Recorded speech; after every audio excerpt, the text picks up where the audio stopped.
Hello and welcome to the Journal of Clinical Investigation series, Conversations with Giants in Medicine.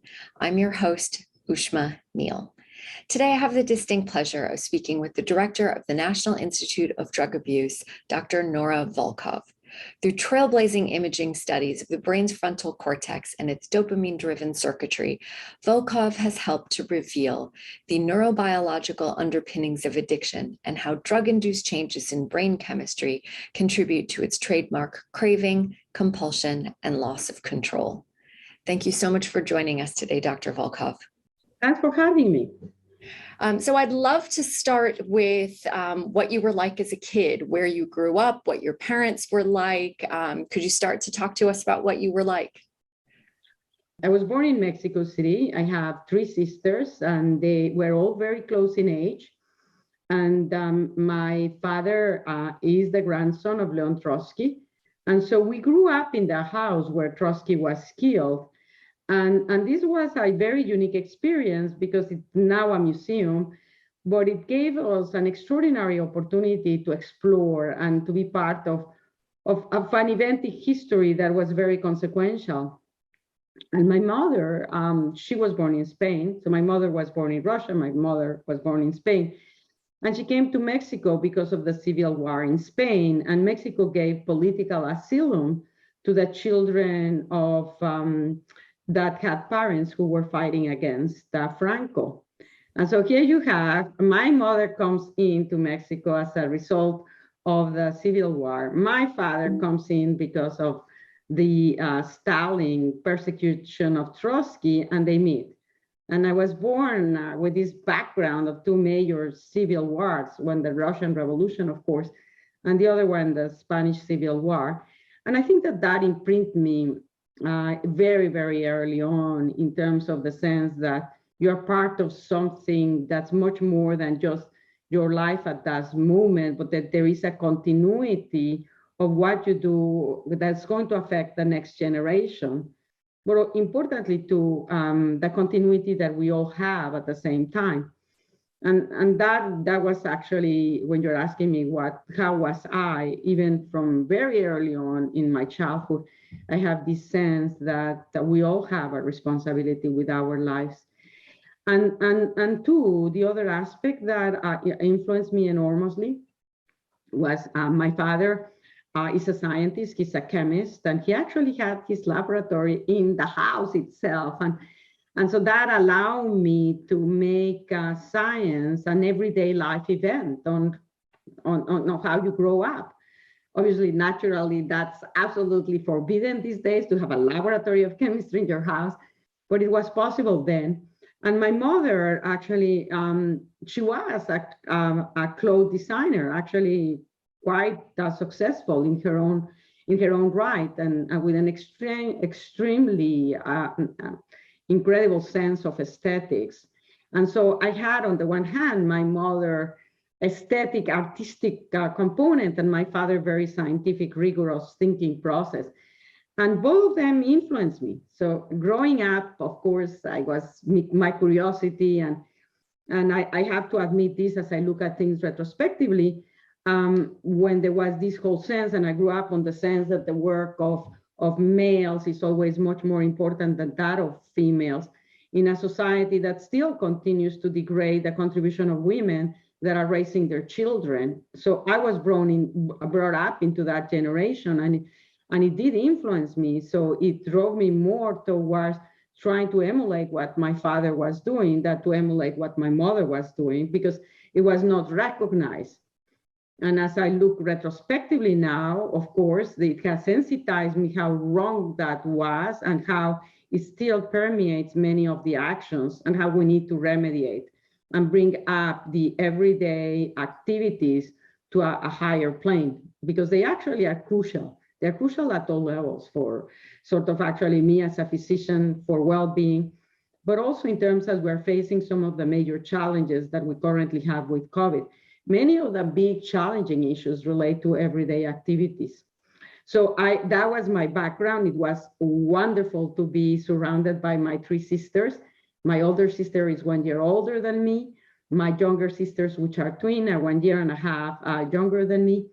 So my older is older. My older is older, of course, and we would. All of them are very, very creative in very different ways. So, but that challenged me to actually be part and play around and study and go to school. And I love school. I mean, I was someone that always loved learning.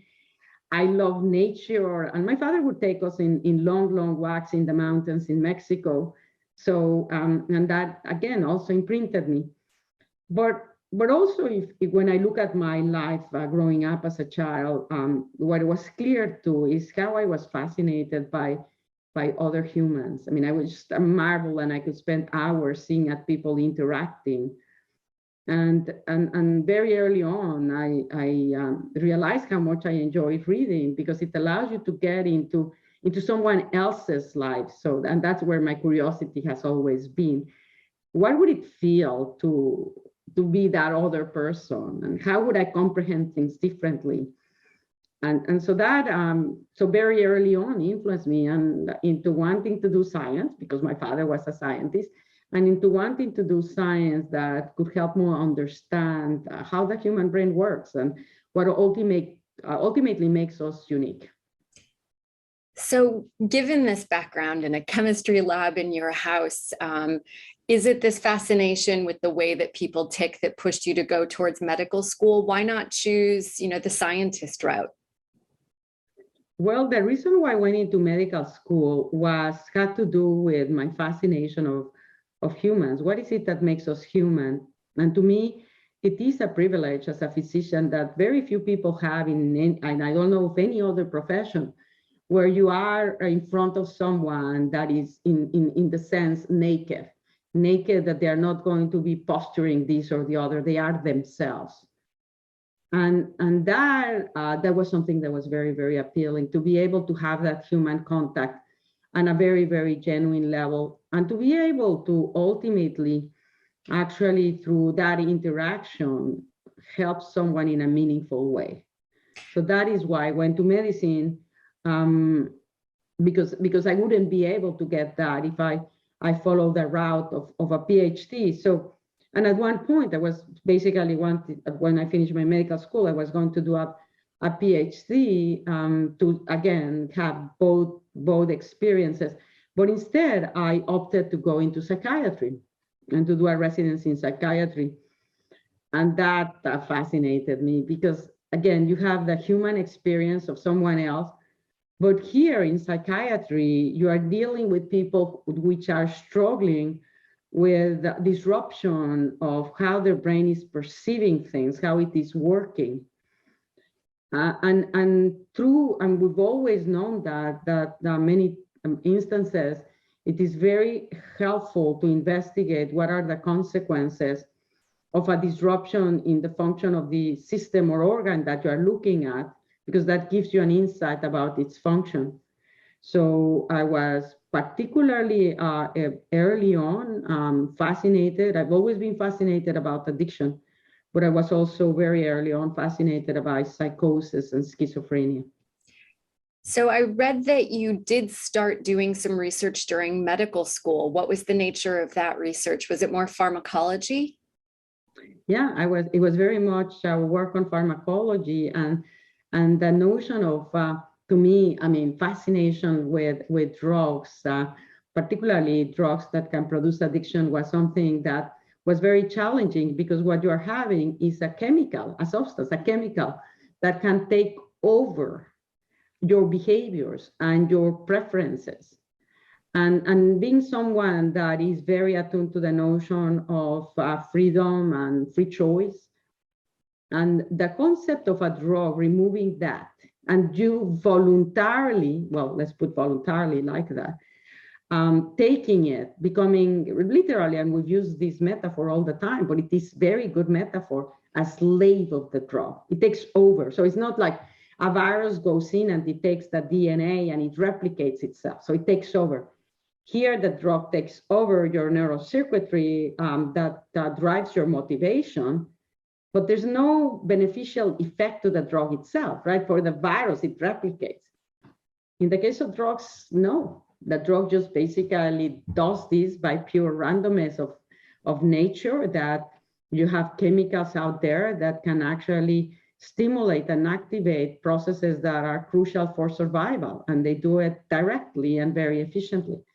So that's what attracted me to study drugs, and I started working with cocaine, because cocaine is among the most addictive drugs that produces addiction. So based on that research and your experience in medical school, it was clear you were a very good student. You won an award for being the best medical student of the year, or of your generation. I've seen it written two different ways in coverage in interviews you've given in the past.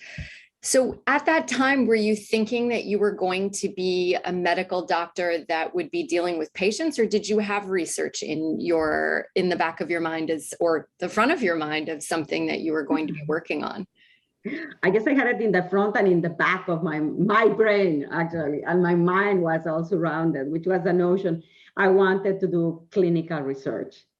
I've always been fascinated, actually, and that's why I went into imaging, because it gave us the tool that allows us to go and investigate directly the human brain, which really was not possible. And when I was a medical student, what we knew about how the brain worked was based on people that had a stroke and then they died, and you could see the location of the stroke and link that with the behavioral deficits. But we had no way of investigating. So when I was finishing my medical school, the first paper came out on the use of positron emission tomography to investigate the function of the human brain. I read the paper, went to my father, who is a scientist, and says, I'd like to go to New York to learn about this. Would you help me get a ticket and support? And he said, yes. And that's how I started. So you mentioned before, you had been admitted to MIT for graduate school, but you turned around and said no to that instead? Yes. And I went to NYU, and because I had 7 months before I needed to start my PhD at MIT. And the person that was in charge of the residency program liked my work. And he says, Nora, why don't you consider doing a residency training in psychiatry? And that will allow you to continue to do the brain imaging work that you are doing right now. I was not very difficult to convince me. I think he just immediately said yes. I felt very embarrassed because I had to tell the director of the program at MIT, who also had identified me as the person that she wanted to mentor as an undergraduate. Not as an undergraduate, it's a postdoc where you can speak, or a doctorate, whatever it is. And I had to tell her, well, I changed my mind, and it was extremely embarrassing. And but I was very brave, and I'm glad I did it. And that's actually always a message. I mean, sort of, no matter how difficult it looks, I may struggle with it, but I just do it. And I think that's something that has helped me enormously. And I always like to basically pass that message to students and postdocs. So the nature of the PET imaging you were able to do at NYU and with colleagues was more related to schizophrenia, though, yes? Yes. And again, schizophrenia always fascinates me because it's a notion that we all agree about what is reality, and we believe it's almost like this very, very real. But obviously, our ability to process, which we're doing automatically, is because of really this complex organization and function of the human brain. And changes in that, how that certain circuits may work and produce profound disruption of what we think is real. And I wanted to know, so how do we comprehend reality? How do I know that a voice is real as opposed to imagined? And that's why immediately I said, well, obviously, looking inside, for that, you need to look inside the brain. And because the postmortem studies done on schizophrenia, as you well know, did not reveal any structural defects. It wasn't like strokes or with epilepsy. There was no evidence per se of disruption. So you needed something. It's like always sort of says, if you have a car and it's not moving, there's no way that you can know if it's working or not. You need to have a functional assay. You have to put it, to test it. And the same thing with PET. It allows us to actually see if the brain gets activated and how it gets activated. And that's how I started to work with schizophrenia. So you're starting to get some momentum on this, but your residency finishes. What was it that drew you to Houston and the University of Texas?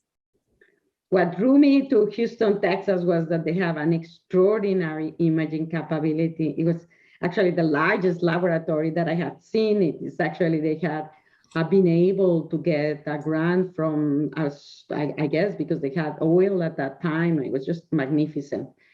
And they were actually even involved in the creation of PET cameras themselves. So it was, to my eyes, I guess, like a child in a candy store. It's exactly literally what happened to me.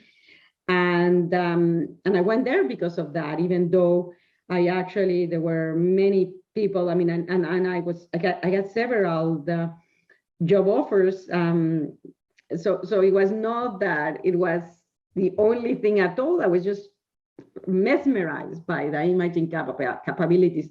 So I went there, having finished my residency, and I started to actually wanted to continue my work with schizophrenia, and rapidly realized that in the hospital I was working at, there were no schizophrenic patients. They were not being admitted. And so it was very, very frustrating. And so that's, interestingly, on the other hand, at that time, there was a problem with cocaine, and the use of cocaine was going way up, and we would have patients arrive to the emergency department completely psychotic. And so that said, well, I cannot study schizophrenia, but I can study the effects of drugs in the brain. So that's how I shifted the imaging component. And though, of course, as a medical student, I had been very intrigued about the effects of drugs, but I was studying that in the rodent behavior. Here, I went into imaging, yes, always fascinated and always wanting to learn about drugs, but because specifically in this case, not so much what was producing addiction, but what is that change associated with psychosis. So nobody really believed you at the beginning. No, and again, it's the beauty of science, right? You do science and science surprises you. And so I started to do imaging of people that were using cocaine, and we were measuring cerebral blood flow, which you measured with PET, with oxygen 15 water. And I was also measuring brain glucose metabolism. But what was very dramatic immediately was how profoundly disrupted cerebral blood flow was in cocaine abusers. It looked like they had a stroke. And I had, as a colleague, one of the cardiologists, which was using the PET for measuring myocardial infarction. And he said to me, that looks like a stroke in the brain. And it did look exactly like that. And it was not that it was an exception. We started to look at it very consistently on the patients that we were imaging. And there were two things that were intriguing. Number one, how frequent it was and how severe. But the other thing that intrigued me was that even though it was a very marked reduction in cerebral blood flow, you would expect these patients would be paralyzed. And we were not seeing that. So that there was a discrepancy between what the images were showing me and the level of disruption that they were showing behaviorally. And when we follow up with the brain glucose metabolism, what you see is very intriguing. You do see reductions in glucose metabolism in the areas that were most affected by blood flow, but the magnitude of the changes was much less so. So there's something specific about cocaine, and this is a line of work that I have continued to work with my collaborators in the laboratory of bioengineering at Stony Brook to actually understand, and it's clear, cocaine profoundly disrupts blood vessels, and it is decreasing blood flow, but it's at the same time, I think, maybe interfering, as I think about those results that were so dramatic, whether cocaine is also interfering with the transfer of water from the blood vessel into the brain. And that's why the effects were so disrupted. But this is at this point a speculation that I have based on our work at Stony Brook, but also importantly, with new findings that are emerging that indeed cocaine, for example, influences the expression of a channel in the astrocytes that's necessary for the transfer of water. So it may be, again, it's like the way, it's the beauty of science, right? You have an interpretation and then there's new knowledge and that guides you into looking at things differently. And that's what happened with me. And people did not believe me that cocaine was harmful because they say everybody's taking cocaine. It's actually a very safe drug. I submitted the paper to the New England Journal of Medicine and they rejected it because they said there's no evidence that there is neuropathology. The other one, I submitted a grant to NIDA, which I now direct. And they also, they rejected it. And I said, there's no evidence whatsoever there is neuropathology for cocaine. It was very difficult for me to get the paper published and to get the grant. I gave up on that grant, actually. I did not resubmit. It was so categorical. But what led the interest on the field and the paper published was there started to be reports of people suffering from strokes and people dying also from myocardial infarctions. So it became clear that cocaine was not the safe drug. And it became clear that one of the negative effects of cocaine is cerebrovascular pathology. And that's, of course, right now very well recognized and accepted.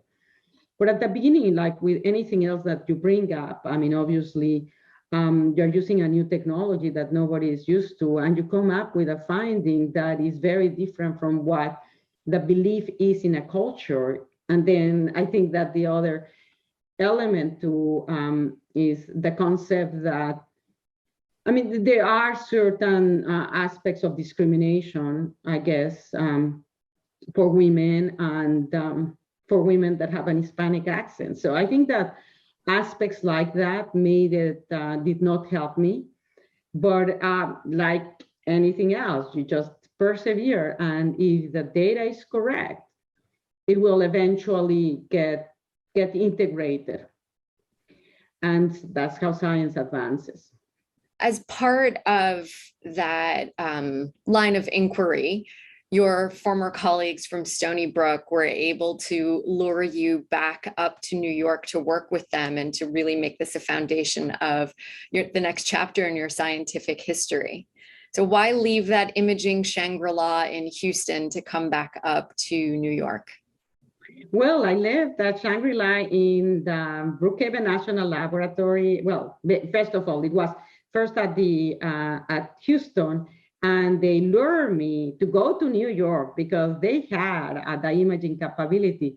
And what they had, actually much more solid than what I had in Houston, was an extraordinary radiochemistry laboratory. So the head of the lab, and they were trying to convince me, come to Brookhaven National Laboratory, and we'll get you an appointment also as a psychiatrist in the Department of Psychiatry at Stony Brook. And he says, and again, I was ambivalent about it because I was very happy on my job. But then they said, can I convince you if we label cocaine with carbon-11? Carbon-11 is a positron emitter. And that immediately, I said, of course, that would allow me to do something that it was beyond imagination, the ability to label a molecule and use positron emission tomography to measure where it goes in the brain and to assess its pharmacokinetics in vivo in the human brain. That convinced me. So it was also during this time you started being able to label dopamine and got a lot more of the insights into the role that dopamine plays in addiction. Yeah, no, and I was at Brookhaven National Laboratory. One of my colleagues was working with rats and showed and developed a method that allowed one to measure changes in dopamine with positron emission tomography. And he was working with rats and predominantly, actually, I should correct that, he was predominantly working with monkeys. So I immediately took that methodology that he was using and applied it to humans. And so it was the first time ever that anyone had a study that showed with positron emission tomography that you can measure the increases in dopamine produced by a drug directly in vivo, and in parallel, measure the associated behavioral changes. So that's how it started. And the first study I did using this technology, that again, I basically just sort of said, so Dr. Steve Dewey, who was doing this work on the monkeys, who developed the method originally, I just applied it to humans. I said, of course, this is fantastic. And since then, I continue to use it. I obviously, with more sophisticated methodologies, but it's a very powerful tool to try to understand how dopamine, which is a neurotransmitter that is implicated not just in drug addiction, in schizophrenia, in depression, in attention deficit hyperactivity disorder. And it's a neurotransmitter that actually is crucial on motivating our actions, and obviously crucial for neurological diseases too. So that was taking advantage of that methodology that was developed there, and now with now at NIH now the sort of after 15 years working at Brookhaven National Lab, I moved my laboratory to the clinical center at NIH, where we have access to PET-MR technologies and also in the meantime, methods for modeling and analysis have advanced enormously, so we can do things that we couldn't in the past. So I love that transition. So in the early 2000s, you transitioned to be the director of the National Institute on Drug Abuse. What was it that then NIH Director Zerhouni was able to tell you that would entice you to step away a little bit from 100% scientific and going towards more policy and activism and advocacy work? Well, if you've never met Dr. Zerhouni, he can convince anyone for doing something. He's an extraordinary diplomat and really incredible scientific leader. And he brought me in and said, Nora, first of all, he said, I sort of in the search, I actually, he said he only wanted to interview me. So he interviewed me and he sat me down and I said, well, why are you doubting? And said, well, I love the science. I love my work. I passionately love my job. And he says, Nora, but the impact that you have as a scientist is much more restricted than what you would have as a director of the National Institute on Drug Abuse. He says, think about it. And he was right, and he did touch a chord there in my brain, because I mean, to me, the science had a purpose. I mean, obviously, I'm very curious, but I think that I'm also very aware and conscious that the knowledge should be utilized for the betterment of humankind. And in the case of addiction, which is, again, a disease that is stigmatized, where people are extraordinarily vulnerable, what I wanted to do was to do something that had obsessed me since I was a medical student, which was the rejection that I had of how the healthcare system was ignoring completely addiction, treating it as in a moralistic way, not screening, not treating, just ignoring it. It was very clear in my brain how deleterious and detrimental that was for the patients and for other medical conditions. So I wanted to build knowledge that could help change that understanding and stigmatization and discrimination of addiction as a disease. One of the other things I read that you were spending a lot of time advocating on was twofold. One, pushing pharmaceutical companies to spend more time and effort developing treatments for addiction. And the other was better training of physicians in terms of their prescribing habits. I mean, this is turning a little towards opioids as opposed to other drugs of pleasure. But where do things stand with either of those challenges? No, and thanks for bringing it up, because from the inception, I sort of says, how do you change a culture? And so training and educating clinicians on how to screen and treat individuals with substance use disorder. And I've been very much advocating for this. And actually, before there was a whole recognition of that we were suffering from an opioid use disorder crisis, but just in general, that we were not providing any education for medical students. to recognize, for example, an alcohol use disorder. And this was, I mean, the prevalence is very high. Not to say also we were neglecting interventions to help patients stop smoking. The latter has changed somewhat, but we still very much neglect other interventions that relate to a substance use disorder, whether it is alcohol or illicit substances. When the opioid crisis was finally recognized in 2010, at that point, it became evident that part of the problem related to the fact that, number one, we had completely ignored substance use disorders and that clinicians were not being trained.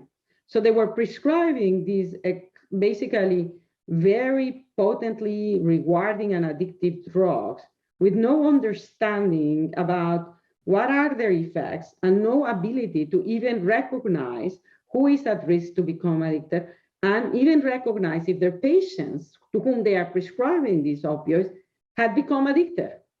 They couldn't recognize it. So of course they are not going to be doing an intervention for treatment.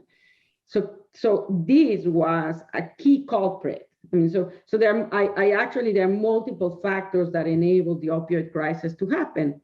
And we focus a lot on the pharmaceutical industry, which some of them did play a very negative role, but it was not the only one.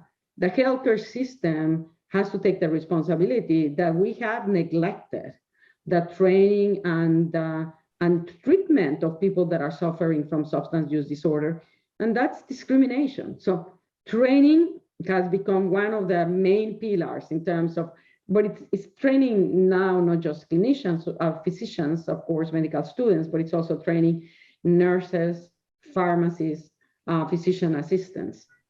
Anyone that is engaged in clinical care should have training on how to address and recognize substance use disorders and guide the individuals that are starting to take drugs so they can do an intervention to prevent it from escalating. So turning towards the opioid epidemic, it's astonishing to see, almost 200 people dying daily in the US alone from overdose.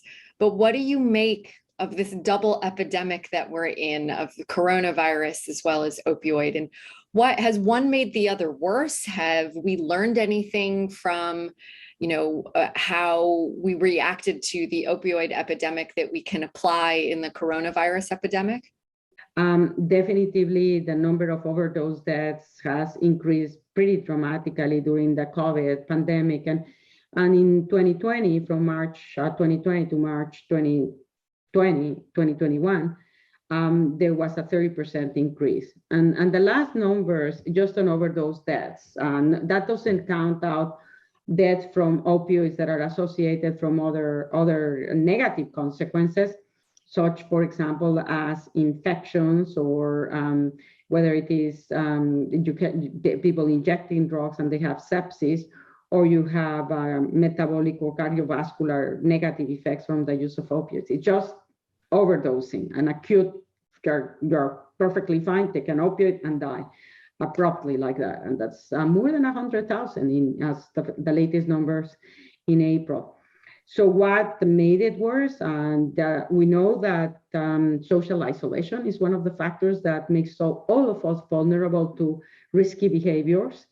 And that could include drug taking.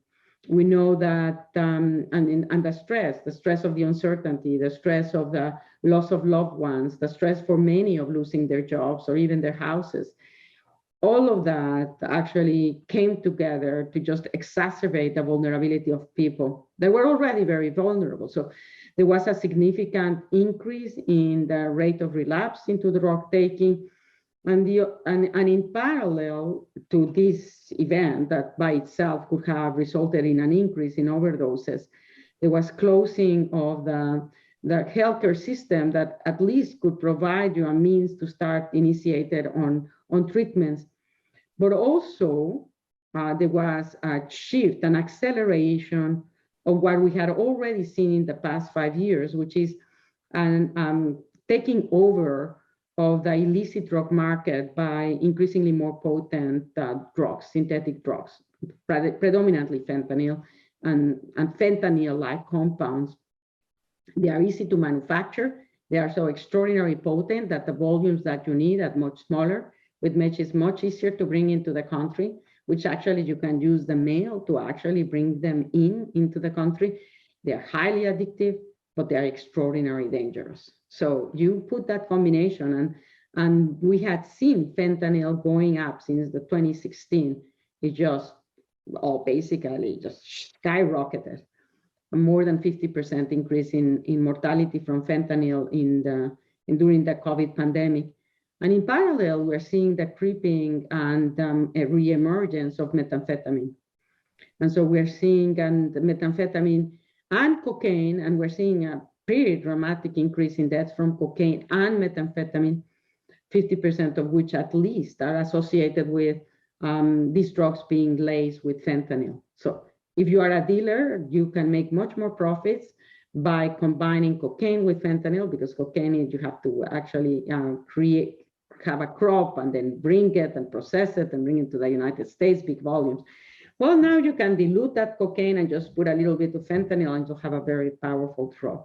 So it's making it basically what happened during the COVID was the illicit drug market became increasingly more dangerous. So in a way, you think about the COVID pandemic and you say, what we have seen is an increase, a very, very, very infectious virus, and also quite lethal overall. And that combination, in this case, you have seen dispersion of the illicit drug market and increasingly more potent drugs that are actually people that in the past may have been taking heroin, think they take heroin and they overdose and die without actually not necessarily that they took more, but they didn't know that their drugs were contaminated. So these two factors, the stress that happened with the pandemic and actually now with the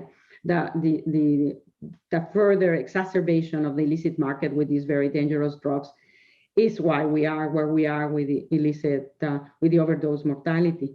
So when you ask what have we learned and can we learn from what we've actually seen with the opioid crisis that we can apply it for COVID or vice versa, is number one, I think that what COVID made us all aware was the health disparities in our country. We rapidly saw how actually devastating the COVID pandemic was for Black Americans or Hispanic Americans, or basically people that came from lower incomes, socioeconomically deprived individuals.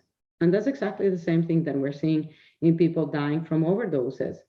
There is an overrepresentation of individuals that are coming from very adverse backgrounds. And right now, the highest rate of mortality from overdoses from fentanyl is among Black Americans, and the highest rate of mortality from overdoses from methamphetamine is American Indians. So this is something that has made us all aware that we need to change actually the structures in our society to ensure that this is taken care of. I mean, there shouldn't be these differences in health outcomes and vulnerability.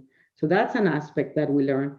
And if I say in terms of what have we learned from the opioid crisis that we can apply it for COVID pandemic, is I could say how extraordinarily important social interactions are for our well-being. And this is crucial because if we want to actually get people help to be more willing, for example, to get vaccinated, to change their perspective, creating a sense of community where people trust each other is fundamental. If you could not have been a physician or a scientist, what other career path do you think could have kept you as motivated as this one has? Well, I love art. I'm passionate about art, and I actually, before I became director, I was always been painting, and so, but which basically was interrupted completely because I became director. So I think that a career in art is one that also would have appealed to me a lot, because what you do with art is not just to communicate to someone else a reality, you generate an emotion. And I do think that the way that we emotionally react to the world is a way of getting to know it. So of course, the scientific discourse is a very powerful tool to understand and predict. But there is this other way of actually being able to explore our reality and to share it with others. Delightful. Well, thank you so much for joining me today, Dr. Volkow. It has been an absolute treat to hear more about what you were like as a kid through your motivations now.